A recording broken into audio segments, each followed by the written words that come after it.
प्राचीन काल की बात है। विजयगढ़ राज्य अपनी न्यायप्रियता और सख्त कानूनों के लिए प्रसिद्ध था। वहां का राजा महाराज धर्मवीर अपनी नीतिपूर्ण सोच और सटीक फैसलों के लिए जाने जाते थे।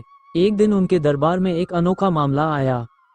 गांव के एक व्यापारी रघुनाथ ने दरबार में शिकायत की कि उसके सोने के सिक्के चोरी हो गए हैं। वह बहुत परेशान था क्योंकि वह सिक्के उसकी बेटी के विवाह के लिए जमा कर रहा था। राजा ने तुरंत दरबार के मंत्रियों और गुप्तचरों को इस मामले की जांच करने का आदेश दिया।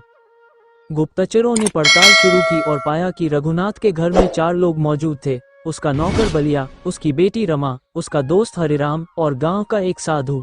इनमें से किसी एक ने चोरी की थी, पर सबने अपनी बेगुनाही का दावा किया।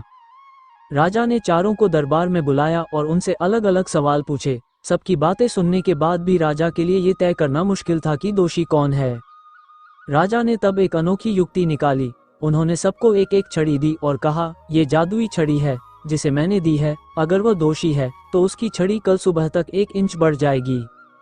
अगले दिन चारों फिर दरबार में आए। राजा ने छड़ियों की लंबाई जांची। बलिया, रमा और हरिराम की छड़ियां वैसी ही थीं जैसी दी गई थीं, लेकिन साधु की छड़ी छोटी हो गई थी। ये देखकर सब चौंक गए।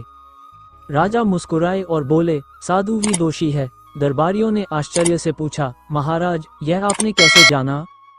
राजा ने समझाया, छड़ी जादुई नहीं थी। मैंने कहा था कि दोषी की छड़ी बढ़ जाएगी। साधु को डर था कि उसकी छड़ी सच में बढ़ जाएगी, इसलिए उसने उसे काट दिया और इस तरह वह पकड़ा गया। साधु ने अपना अपराध स्वीकार कर लिया। उसने कहा कि वह लालच में आकर चोरी कर बैठा था।